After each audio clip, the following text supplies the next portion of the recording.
General Electric says it's freezing the pension plans of about 20,000 U.S. employees. Retirees who are already collecting pensions won't be affected, but other workers won't see any growth in their pension benefits starting in 2021.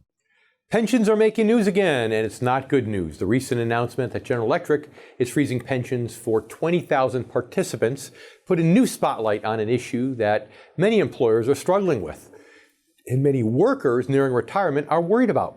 Today we'll talk about pension problems and what to do about them. It's that time again, time to tune out the hype and focus on the facts. Facts that matter to you, the income generation. Let's get started. Get ready to separate reality from myth. With us, David Scranton. David Scranton. David Scranton. David Scranton. But David Scranton says, hey, not so fast. How does it affect the markets? How does it affect the economy? Thanks to efficiencies and new technology and a staff of veteran analysts and portfolio managers, Sound Income Strategy strives to set new standards and bring institutional style investing to your portfolio.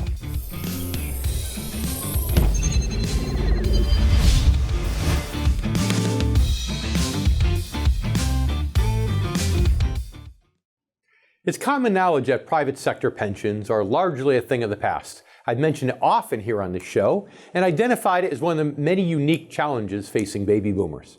Over the last 2 decades, the percentage of Fortune 500 companies that offer a traditional pension plan has dropped, now get this, from 59% all the way down to 16%. And this, according to Willis Towers Watson. Pension plan freezes like the one announced in October by GE have also risen, along with pension payout offers. According to the Bureau of Labor Statistics, only 4% of American workers today actually have access to a traditional defined benefit pension plan.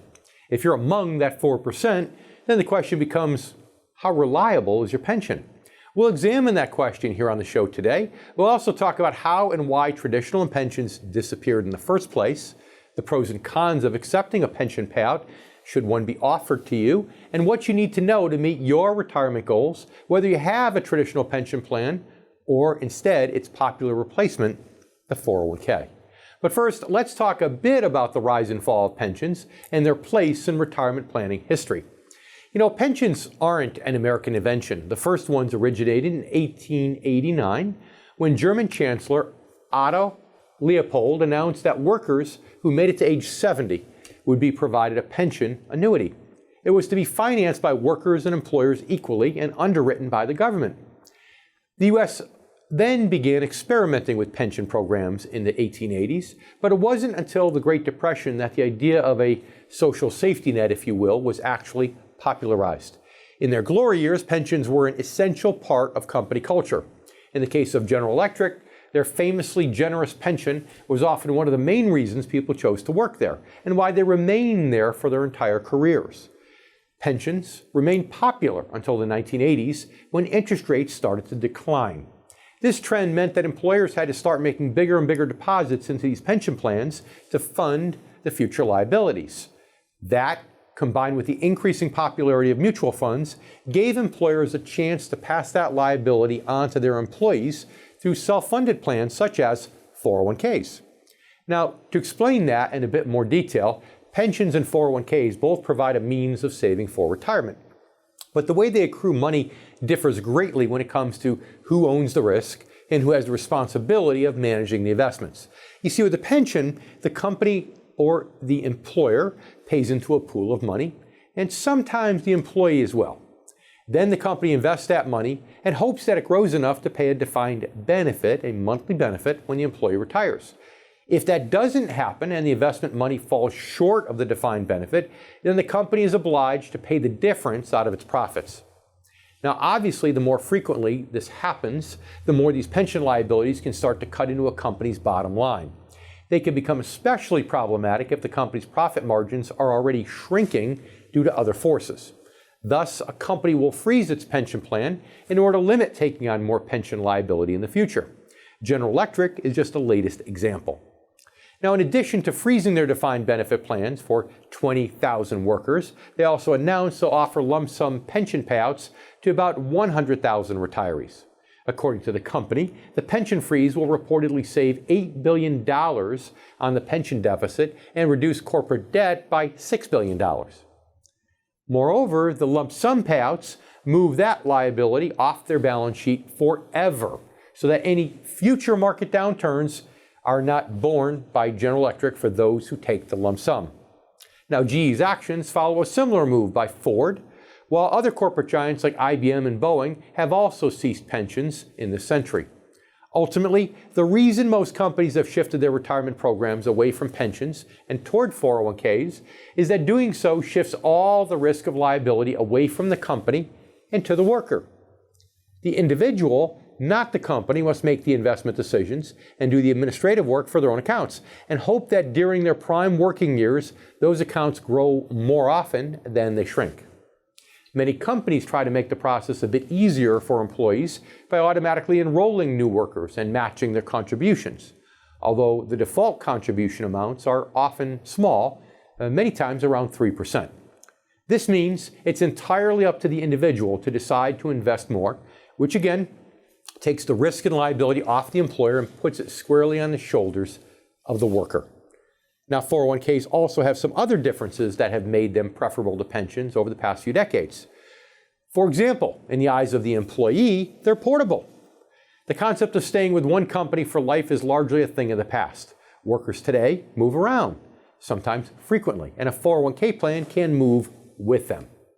401ks have other benefits, but also some additional drawbacks for employers compared to pensions. We'll talk about some of these coming up in just a bit.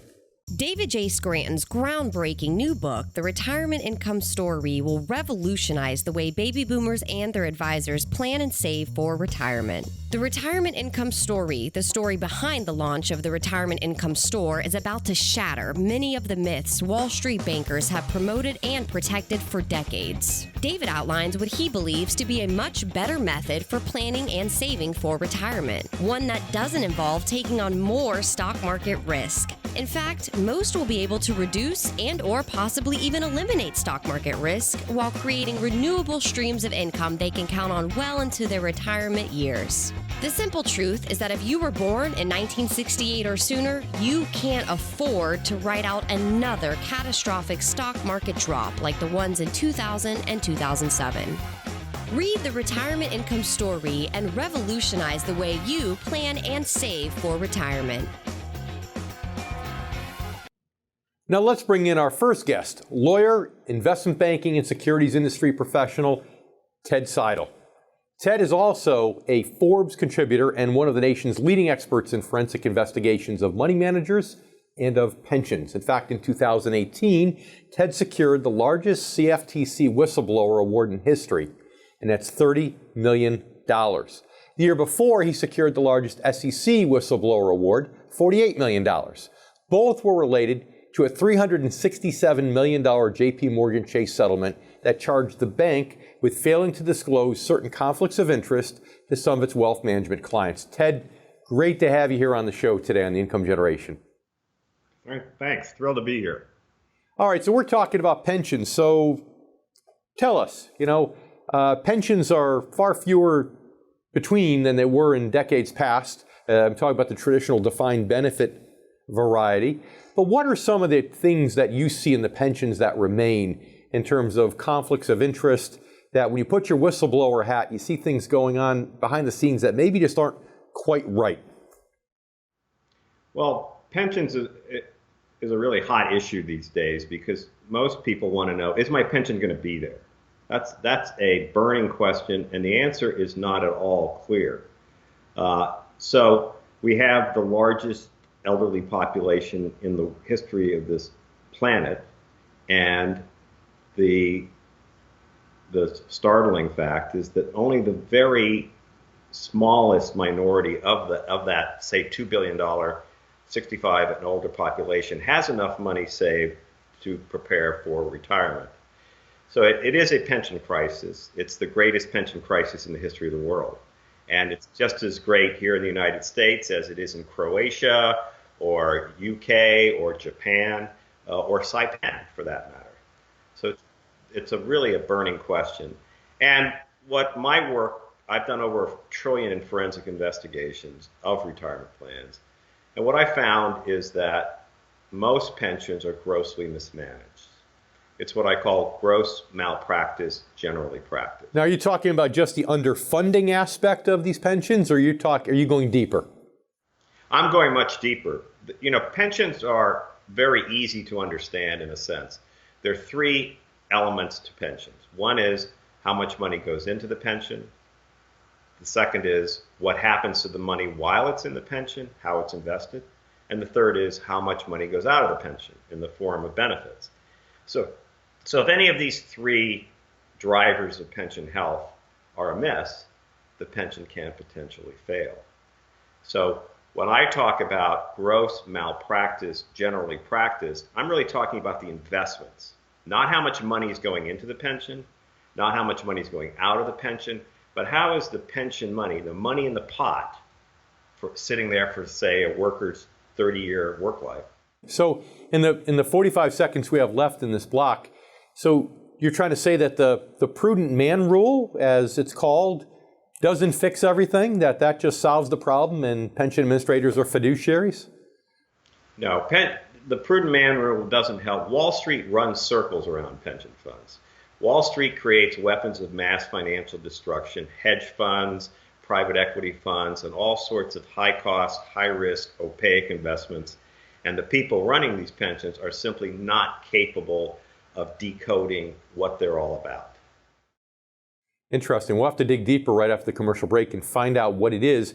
I also want to talk to you about your saying. What's that saying? Too old to work, too frail to retire. Is that what you say? I think that's it. Did I get it right? That's the new normal. Too frail to work, too poor to retire. We'll hit that right after the break. Stay with us. We'll be back here with more words of wisdom from Mr. Siedel right after the break, right here on The Income Generation.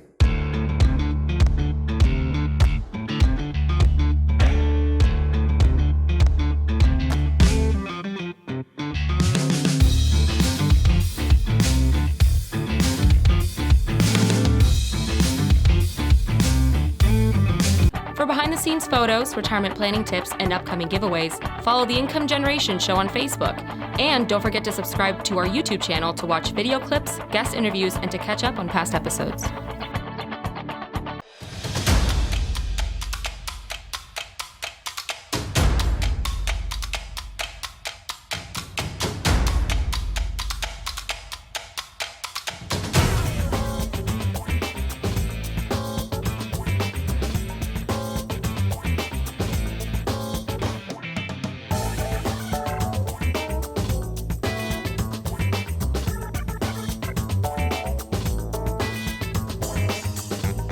Financial experts have predicted that the next major recession could happen as early as this year. What would you do if it took half of your retirement savings with it? I'm David Scranton, founder of Sound Income Strategies. And there is a safer way, investing for income. By focusing primarily on non-stock market income-generating investments, you could significantly reduce the impacts of the next major recession. Visit the Retirement Income Store at soundincomestrategies.com to connect with an income specialist who can help you get started to an income-based retirement plan.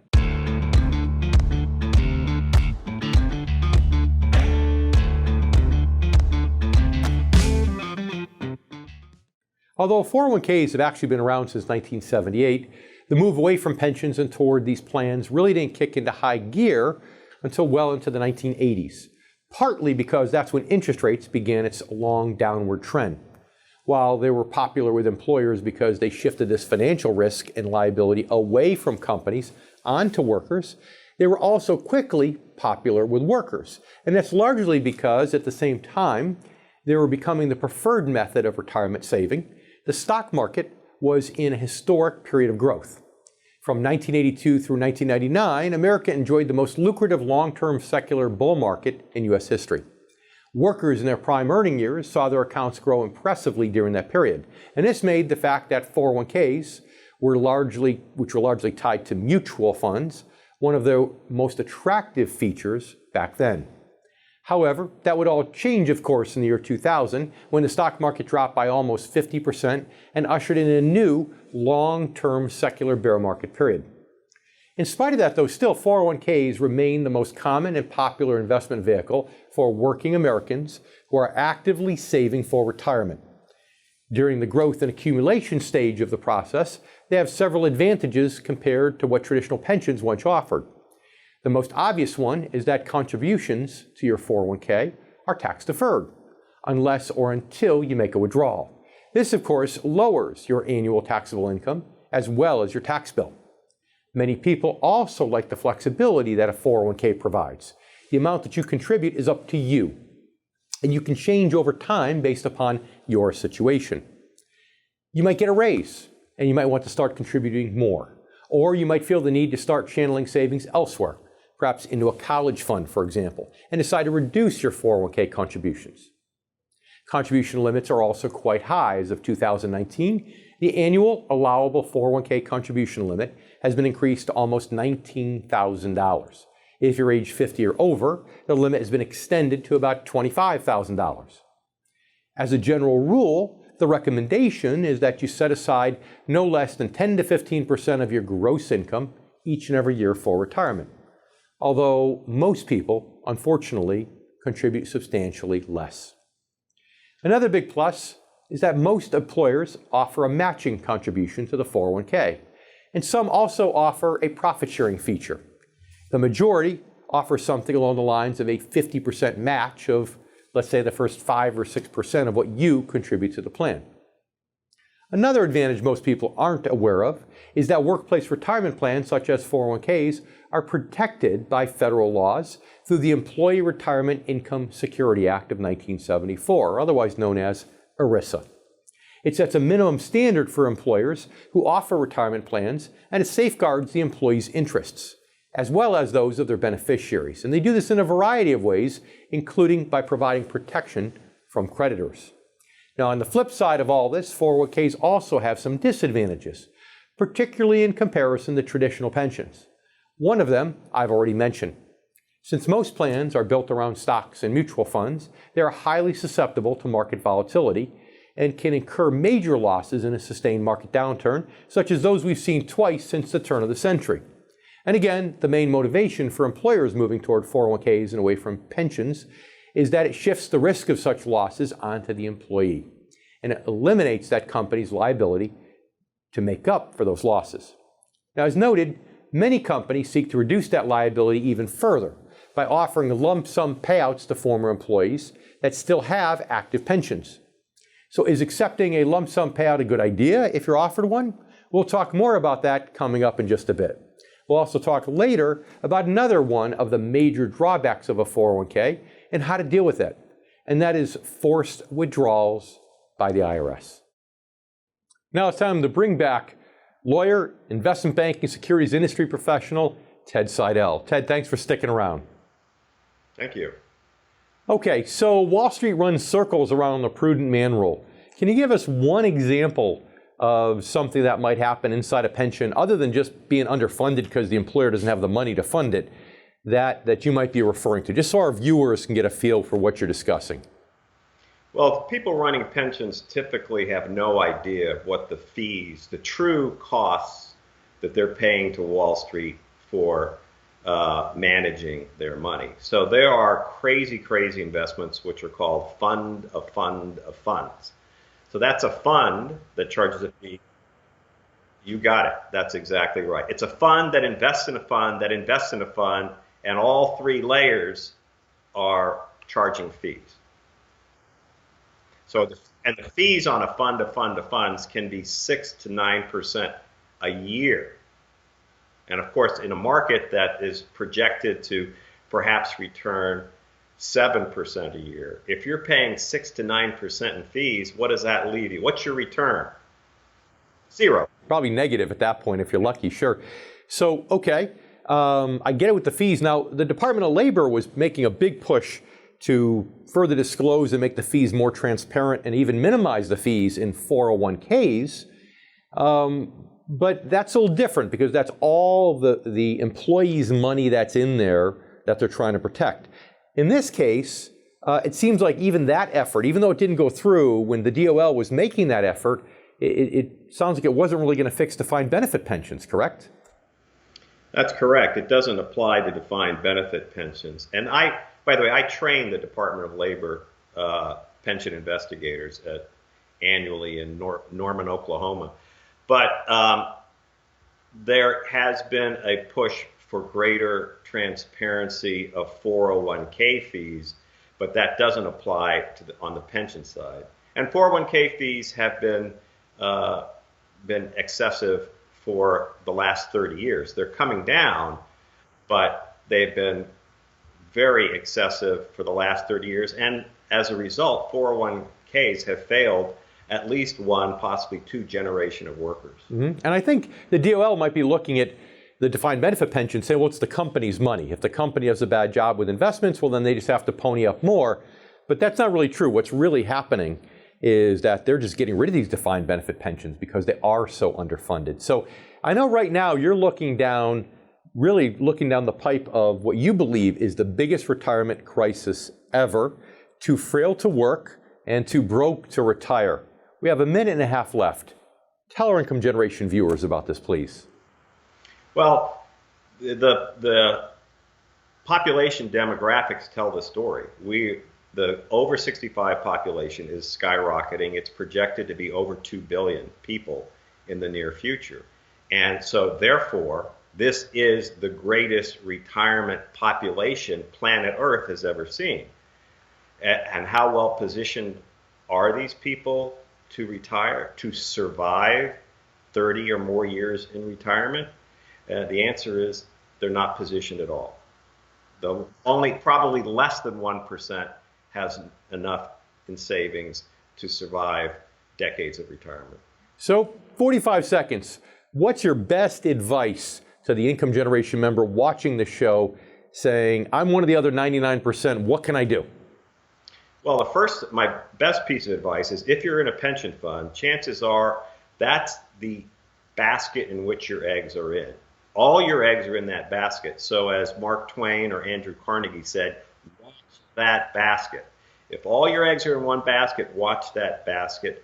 I'm coming out with a new book called Who Stole My Pension, which tells you how to focus on, scrutinize, monitor your pension. So if you've got a pension, you need to focus on scrutinizing it, watching it, and beware of the things that we'll be pointing out. If you're in a 401k, they're similar. I love those words of wisdom, Ted. Thank you very much. Unfortunately, we need to leave it there for today. Thanks so much for being on the show. I really appreciate it. And you stay with us too. We'll be right back right here on the Income Generation in just a moment.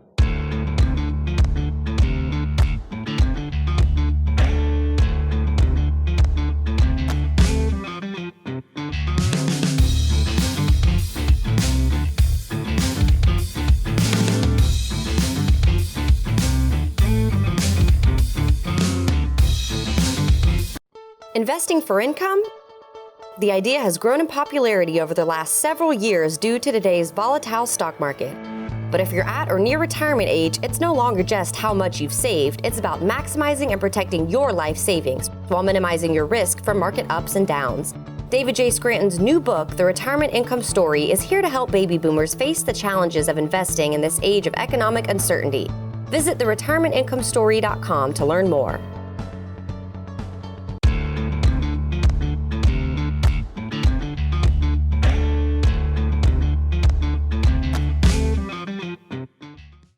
As we've seen, both traditional pensions and individual retirement plans like 401ks have their pros and cons. But in either case, it's ultimately up to you to decide how to turn your accounts into the best source of income once you retire.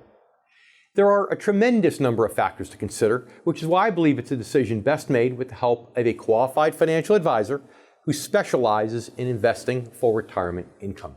And as noted, many companies eliminating their pension plans today are reducing their liability by offering lump sum payouts to former employees.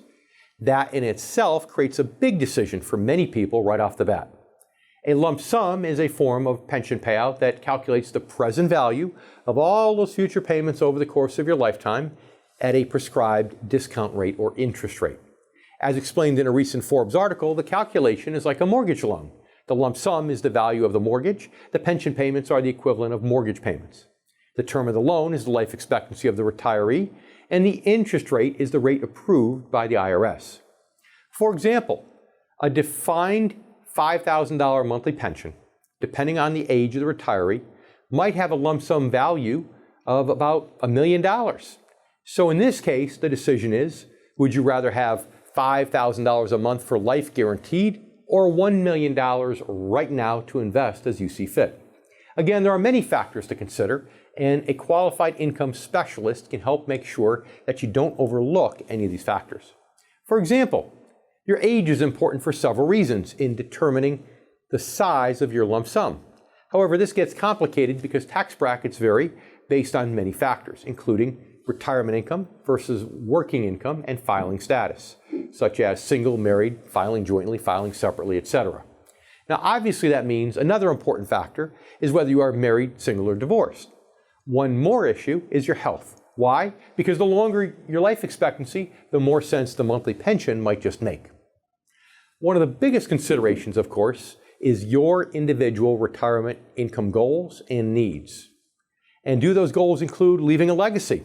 If so, it's important to know that monthly pensions almost always terminate on the death of the surviving pensioner, which means the lump sum might be preferable if leaving an inheritance is one of your major goals. Another biggie, of course, is your other sources of retirement income: Social Security, a spouse's pension or 401k, insurance, jobs, whatever it might be. Some other important issues to consider include inflation, your risk tolerance, your current tax bracket, and whether your tax bracket may change once the IRS forces you to start taking these required minimum distributions, aka RMDs, which kick in starting at age 70 and a half. The bottom line as far as RMDs are concerned is that you want to have an asset allocation that allows you to satisfy them through interest and dividends generated by your investments, not through systematic withdrawals of principal from an investment such as a mutual fund. And as I've discussed many times, that's one of the main reasons it's so important to make the paradigm shift from investing for growth to investing for income once you're within about 10 years of retirement. Because income-based strategies are specifically designed to protect your principal while generating income through interest and dividends. Income to meet your goals and to address the many new challenges and obligations that come with retirement, including these RMDs. Now, while RMDs may not seem like a major issue when you're in your late 50s or so, bear in mind that if you retire at 65, you'll be forced to deal with them in only 5 years. So, would that $5,000 a month pension combined with your other sources of income allow you to satisfy your RMDs and meet all your other retirement needs and goals? Or would taking and reallocating the lump sum payment make more sense? Again, that's an enormous question with a lot of issues to consider. And an advisor who specializes in retirement income can help make sure that you carefully consider all of them. After a certain age, you shouldn't be overexposed to stock market risk. Yet, you might still be trying to squeeze every last drop out of today's market. And although fixed income investment can offer less risk than stocks, it doesn't mean you have to sacrifice return. In fact, recently, some fixed income investments have actually outperformed stocks. But yet, you're still waiting to act. Visit the retirementincomestore.com today to regain control of your retirement. Now it's time to bring in our next guest, Anthony Saccaro, lawyer and founder and president of Providence Financial and Insurance Services in Woodland Hills, California. Anthony, thanks for joining us today. Dave, glad to be back. So, Anthony, as our viewers know, you are a good friend of the income generation. You're one of my closest friends, and we talk a lot.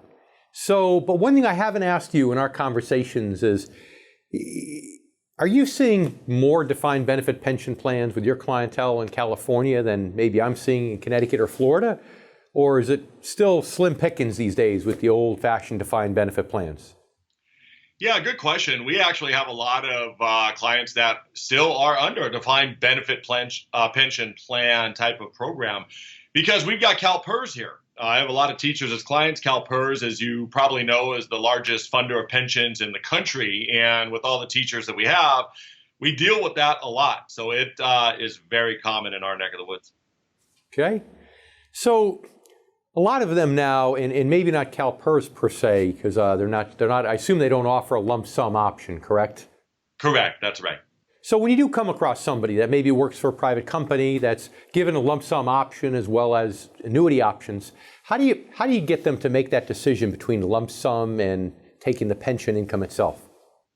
Yeah, we've had a number of companies around here that have done exactly that. One of the local companies, Farmers, has offered buyouts, and we have a number of clients from there. What we do is we look at the entire situation from a holistic standpoint and discuss all the pros and cons. There's usually not a right or wrong answer. If someone doesn't need the income, then a buyout option oftentimes makes sense. If someone actually needs the income, they need every penny they can get, and they want to make sure that they don't outlive their money, then oftentimes taking the income makes sense. So it's really just a holistic approach and what's best for that particular person. Okay, fair enough.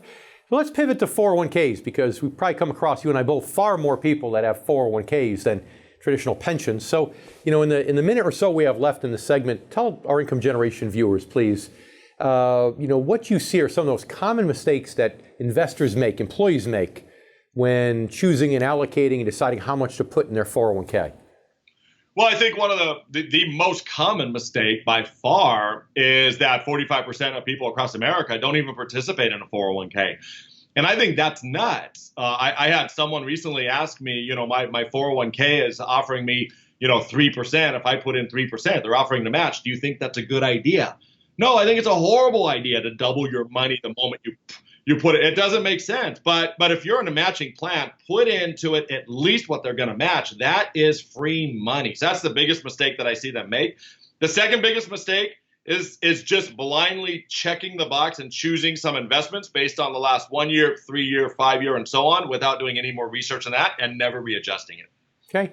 So we're going to take a commercial break. When we get back, Anthony, we're going to break down those two areas in terms of not putting enough in and then also checking off the box with their allocation. So stay with us if you will, please. And you stay with us too. We'll be right back here in a moment on the Income Generation. I'm David Scranton, and we'll be right back.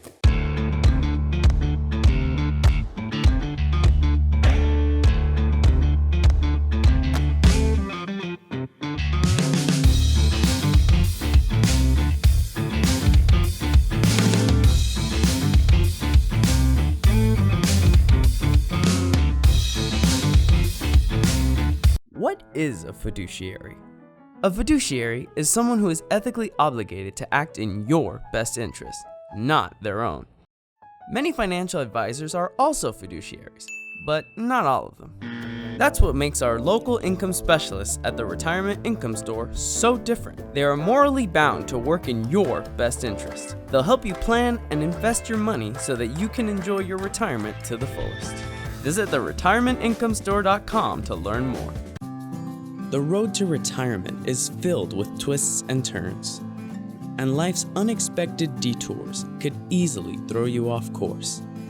That's why it's essential to work with a financial advisor who is also a fiduciary experienced in helping clients navigate the complexities of retirement planning while helping you pay yourself first. The road to retirement now made simple. To learn more, visit theretirementincomestore.com. If you're near or in retirement, head over to theincomegeneration.com and download your special report written specifically for the needs of the income generation. Again, those born before 1966.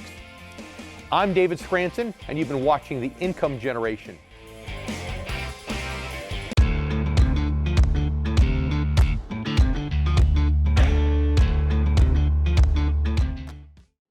One thing I strive hard to convey about the income model is that deep down, most people already know that investing for income makes sense, whether they realize it or not. One of the ways I do this with a hypothetical pension analogy that goes like this. Let's say that you retired from my company and I had $1 million put aside for you as a retirement benefit. And I offered you two options for how you could take it.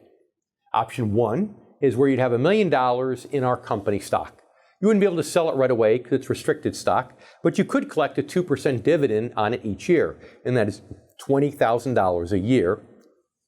Option B would be to receive an old-fashioned defined benefit pension plan that guarantees you $60,000 a year for life. Question is, which option would you choose? The key to answering this lies in the fact that option A offers the possibility of massive growth, while option B offers the reliability of usable income. Yes, option A also offers some income, but 2/3 less than option B. Now, there's a possibility your stock could soar over time and eventually pay off huge, but there's no guarantee, particularly in today's wildly uncertain markets. There's no possibility of that big payoff with option B, but on the other hand, you know it's an income stream you can count on, $60,000 a year, $5,000 a month, month after month after month, to meet your retirement goals and needs. Each time I share this analogy with people in their 60s or even late 50s, they agree that option B makes the most sense for their stage of life almost without fail. In other words, they're already aware on some level, even if they may not consciously realize it, that when it comes to retirement, it really is all about income. Another analogy I've shared on the show to drive the point home is this. Imagine you had a chance of playing 2 slot machines. One offered you a huge payout if you hit 777s, but paid you absolutely nothing if you didn't. The other offered no huge payout, but was guaranteed to pay you something regardless of what you hit each time you pulled the lever. Before you answer, be aware that the money you're gambling is your life savings. That makes a big difference, doesn't it? Now it's time to welcome back our good friend, Anthony Saccaro, lawyer, founder and president of Providence Financial Insurance Services in, well, let's just call it LA, California. Anthony, thanks for sticking around. Absolutely. Love being here. So you said it again, but I always hear you say that the 2 biggest mistakes people make with 401ks is not putting enough in, but also just checking off the box without thinking about their allocation. Let's explore the first one first. Not putting enough money into the 401k. What should they do? Well, they should put enough money in. I mean, they should contribute as much as they can to the 401k. They should start early. If they're going to get a match, the general rule of thumb is to at least contribute what your match is going to be. That's just free money. Even if your employer contributes only 50%, meaning that if you put in $1, they put in 50 cents, put in that dollar and do it consistently, do it persistently, don't change it, don't borrow from it. And over time, the effect of compounding will build that up to a decent amount by the time you retire. So you'll have it available to you then. And the reality is, even the reduction in your take-home pay that you feel isn't as great as you think it is because it's all pre-tax money. So for every dollar that goes in the plan, it might only cost you 65 or 70 cents of take-home pay. So it's not as hard as you think. So what if I get a pay raise? What if I get a pay raise? This is great. I get more money. I can go and I could buy a new car. I could help stimulate the economy. The president would love that. What should I do if I get a pay raise? Well, you always want to live below your means no matter what. That's for sure. And I think you should at least get 2 or 3 pay raises before you ever even start to increase your lifestyle at all. You want to make sure you stay debt-free. You want to make sure that you contribute some of that to savings for the future. If you're going to save for a car, take some of that, put it in a savings account so you can pay cash for a car down the road so you don't have to finance it. But saving the money is definitely what you need to do. Now, after a couple pay raises, sure, I think you can afford to go out and increase your lifestyle a little bit, but do not live beyond your means, please. How about the allocations? The mistakes people make with their allocations. You mentioned that before. What are 2 of the biggest that you see, and what should people watch out for? Well, certainly the biggest mistake that people make is that they look at what's happened over the past 10 years or really 1 year, 3 year, 5 years. All they do is look at the past history and then they check the box accordingly. Well, the past history doesn't necessarily have anything to do with what's going to happen in the future. It depends what decade you're looking at. The last decade, the market did 10% a year, roughly per year. The previous decade, the market was down over 5%. So it depends what you look at. I think you need to do a little more analysis. Don't just check a box. You need to know what's in there, why you're investing. If you don't know why you're checking that box, you shouldn't be checking the box. I think that's a fact that you actually have to do. And the second mistake is don't just check it and leave it there. You want to make sure that you rebalance it. Look at it every 6 months or every year to make sure it's still appropriate. Make sure the allocation is still appropriate for your needs and your goals. And also the fact that it becomes unbalanced. If one fund grows more than another, you might think you have half your money in that fund. Heck, after time, you might have 3/4. So, Anthony, we need to take another commercial break. If you want to stay with us, please, for just one more moment. We'd love to have you back here. And you stay with us, too. We'll be back here in a moment with Anthony Saccaro right here on The Income Generation. We'll be right back.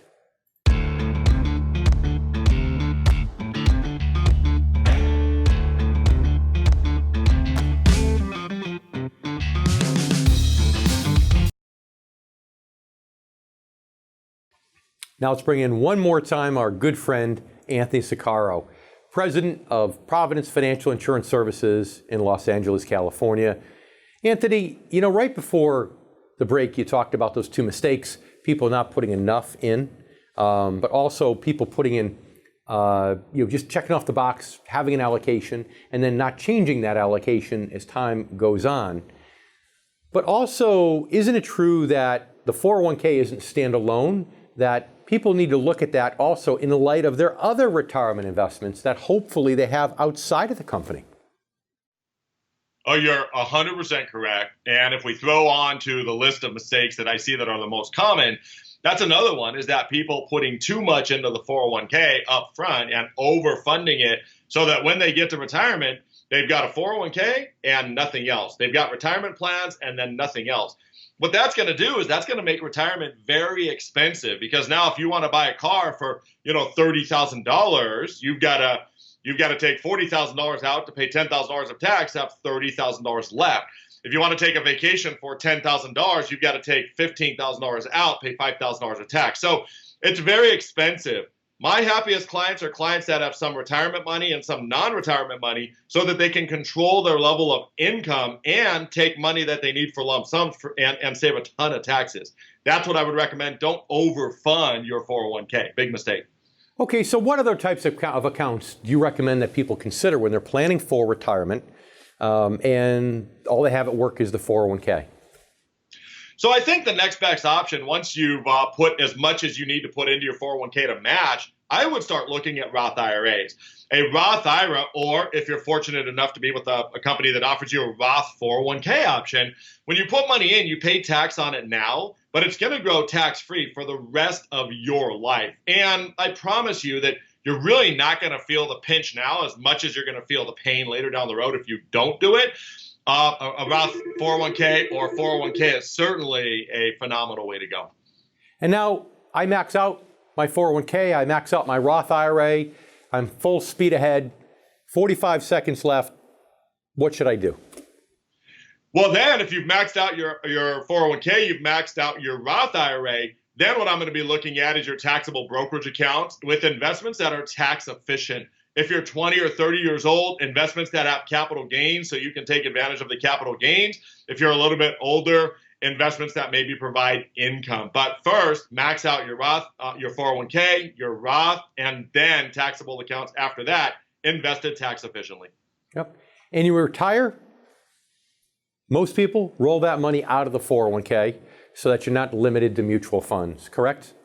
That's exactly right. You don't want to be limited, and 401ks are much more expensive than IRAs, and rolling your money into an IRA just makes sense almost all the time. Almost all the time. Anthony, thanks so much for joining us today. We really appreciate it, as usual. You stick around, too. We'll be right back here in a moment, right on the Income Generation.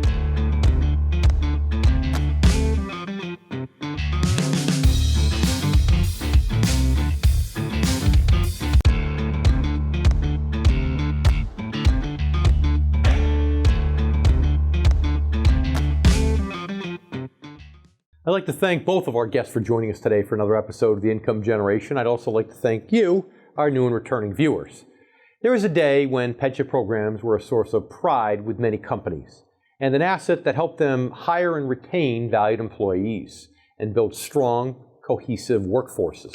Those days are gone, and even the final remnants of them are disappearing as companies like General Electric and Ford actually phase out the last of their pension programs. The move away from pensions, again, began in the 1980s for a whole bunch of different reasons. The main one being companies saw a need and opportunity to shift liability and risk from them to their employees. That shift has created a unique challenge for many of you, members of the Income Generation, one that many of their parents and your grandparents didn't face. Now, while 401ks and similar options offer some of the same benefits as traditional pensions, they ultimately depend upon good planning and sound decision-making on behalf of you, the person paying into them and making your investment allocation decisions. In other words, when it comes to your financial future, companies are no longer doing the heavy lifting for you. It's now up to you, which is why I believe it's more important than ever before to have an advisor who understands today's unique challenges and who specializes in retirement income. The bottom line is that while pensions and 401ks can be great vehicles during the growth and the accumulation stages of retirement planning, once you near the income stage, the game changes. That's when you need an asset allocation designed to protect your principal from risk of spend down and from market volatility, and at the same time generate reliable income through interest and dividends. Whether you realize it or not, deep down most people already know this simple fact. When it comes to retirement, it's all about income. Thanks for watching. If you're close to retirement, you really want to know how to protect and maximize your money, it's absolutely essential that you stay informed and up to date. And as you know, right here is where you can do it on the Income Generation. I'm David Scranton, and we'll see you next week. Investing for income? The idea has grown in popularity over the last several years due to today's volatile stock market. But if you're at or near retirement age, it's no longer just how much you've saved, it's about maximizing and protecting your life savings while minimizing your risk from market ups and downs. David J. Scranton's new book, The Retirement Income Story, is here to help baby boomers face the challenges of investing in this age of economic uncertainty. Visit theretirementincomestory.com to learn more.